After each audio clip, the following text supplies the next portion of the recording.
घर में रखे कुछ सामान्य से इंग्रेडिएंट से बनने वाला ये माता का प्रसाद, और ये इतना स्वादिष्ट इसलिए होता है क्योंकि ये माता का प्रसाद है। तो चलिए झटपट देख लेते हैं अष्टमी और नवमी के लिए खास माता का प्रसाद, फ्लेकी और फूली फूली सी पूरी, दानेदार हलवा और मसाले वाले चने की रेसिपी।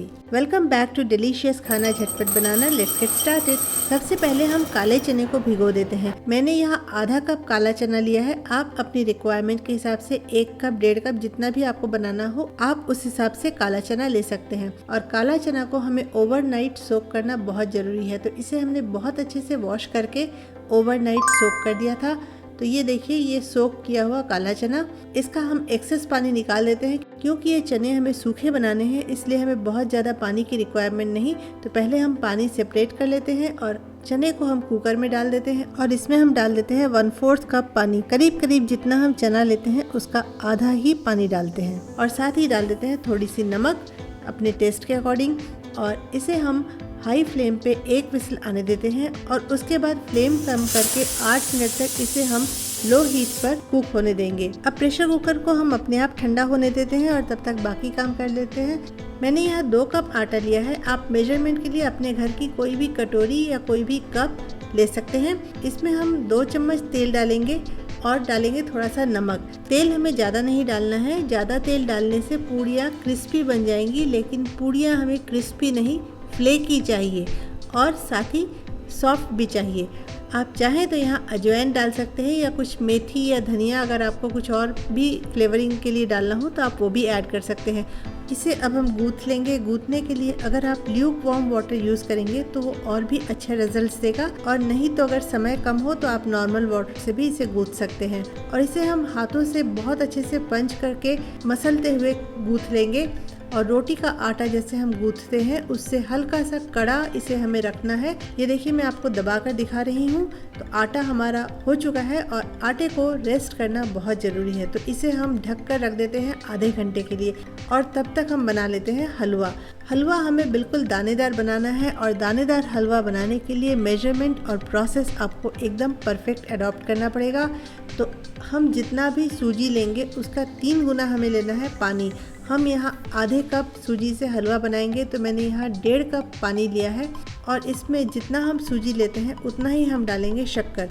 तो आधी कप सूजी का हम हलवा बना रहे हैं तो इसमें इसलिए आधी कप ही हम डाल रहे हैं शक्कर।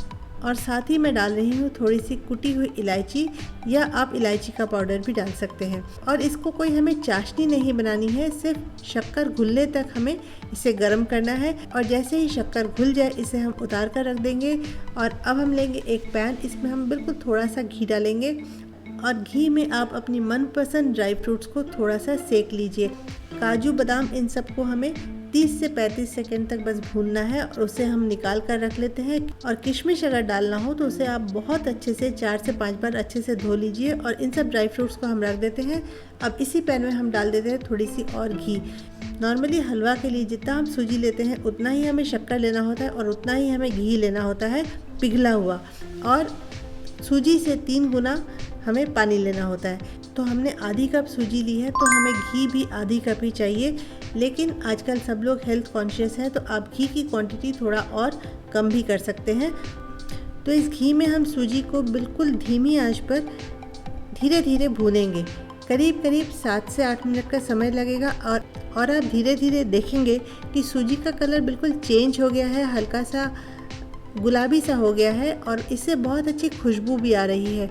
तब आप समझ लीजिए कि आपकी सूजी अच्छे से भुन चुकी है। और जब सूजी अच्छे से भुन जाए तब इसमें हमने जो पानी और शक्कर मिला के रखा था उस चाशनी को डाल देंगे। और चाशनी डालने के बाद 1 से 1.5 मिनट में ही सूजी पूरी चाशनी को एब्जॉर्ब कर लेती है। और उसके बाद इसे हम ढक कर थोड़ी देर 5-6 मिनट रहने देंगे। तो बस हमारा हलवा तैयार हो गया है। इसे एक हम सर्विंग बाउल में ट्रांसफ़र कर लेते हैं और ऊपर से हम इसे ड्राई फ्रूट से अच्छे से गार्निश कर देंगे। मैं ये हलवे का टेक्सचर आपको दिखा रही हूँ। इसका एक एक दाना खिला खिला है, बिल्कुल दानेदार हलवा है।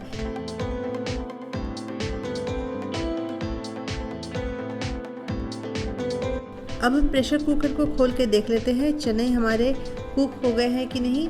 तो देखिए, चना मैंने निकाल के देखा, ये बहुत अच्छे से कुक हो चुका है, एकदम सॉफ्ट हो चुका है।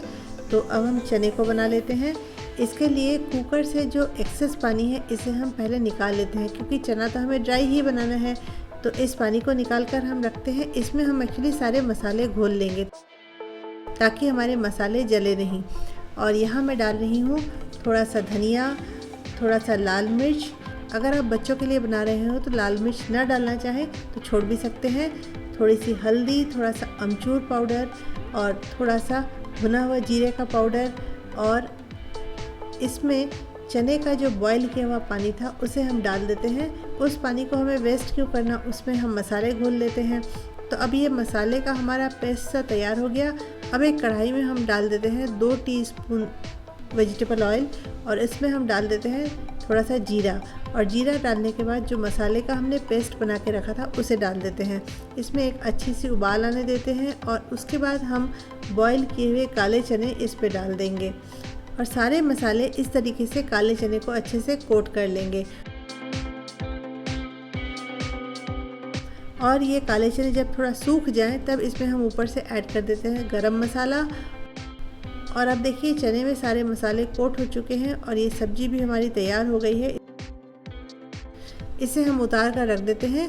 नॉर्मली काले चने का ये प्रसाद बच्चों को खिलाया जाता है, इसलिए मैंने हरी मिर्च नहीं डाली है, लेकिन आप चाहें तो हरी मिर्च, धनिया, इस तरह की चीज़ें भी आप इस पे ऐड कर सकते हैं। हमारा ये चना तैयार हो गया है और एक चम्मच से मैं इसे आपको उठाकर दिखा रही हूँ। सारे चने जो हैं ये हमारे बहुत अच्छे मसाले से कोटेड है। तो अब हलवा भी तैयार हो गया और काले चने भी तैयार हो गए। अब हम पूड़ी बना लेते हैं। और आटा भी हमारा करीब करीब आधे घंटे से रेस्ट कर रहा है। तो ये हम इसका कवर खोलते हैं। आटे को लाइटली हम थोड़ा सा और एक बार गूँथ लेंगे और इससे हमें जिस भी साइज़ की पूड़ी बनानी है उस साइज़ का हम छोटा छोटा पोर्शंस काट लेंगे। तो अभी मैं आपको 5-6 पोर्शंस काट के दिखा रही हूँ। और इसे रोल करने के लिए हम आटा नहीं लगाएंगे। हम रोलिंग पैन के ऊपर एक पोर्शन रखेंगे और उसके ऊपर हम थोड़ा सा तेल डालेंगे। तेल दोनों तरफ लगा लेंगे और इसके बाद इसे रोलिंग पिन से हम बीच से ऊपर की तरफ स्ट्रोक लेंगे और फिर नीचे की तरफ स्ट्रोक लेंगे। ऐसा 2 बार करेंगे और उसके बाद हम इसको एक बार और घुमा देंगे और फिर 1-2 बार इस तरीके से स्ट्रोक डालेंगे। इस तरीके से छोटी छोटी साइज़ की हम पूड़ियाँ बेल लेंगे। और इसके बाद एक कढ़ाई में हमने तेल गरम होने के लिए रख दिया है और एक छोटी सी हम आटे की गोली डालकर देखते हैं। अगर ये गोली तुरंत ऊपर उठ के आती है इसका मतलब तेल हमारा गर्म हो चुका है। तो तेल हमारा गर्म हो चुका है और इसमें अब हम एक एक करके पूरी डालेंगे और इसे एक तरफ सिकने के बाद इसे हम पलट देंगे और दूसरी तरफ भी ऐसे अच्छे से सिकने देंगे। और जो भी हम लैडल यूज़ कर रहे हैं इसे हम हल्का सा दबा देंगे ताकि ये बहुत अच्छे से फूल जाए। और इसे अब एक बार हम पलट भी देते हैं और इसे अब हम निकाल लेते हैं। और निकालने के लिए हम इसे कढ़ाई में किनारे पकड़ेंगे और इसे हम और पूड़ियाँ निकाल लेते हैं। तो हमारी बहुत ही बढ़िया फ्लेकी और सॉफ्ट पूड़ी तैयार हो गई, लेकिन ये क्रिस्पी नहीं है। पूड़ियाँ हमेशा सॉफ्ट ही होनी चाहिए। तो देखा ना आपने, हमने सब कुछ बना लिया। अब इसे हम प्लेट कर लेते हैं। नॉर्मली ये रेसिपी परंपरा अनुसार घर में माताओं से बच्चे सीखते हैं और आज ये मेरे YouTube के बच्चों के लिए। अगर आप इस तरह की और रेसिपीज़ देखना चाहें तो मेरे चैनल को ज़रूर सब्सक्राइब कर लीजिएगा और सब्सक्राइब करके बेल बटन को ऑल नोटिफिकेशन के लिए ज़रूर सेट कर दीजिएगा। Thanks for watching.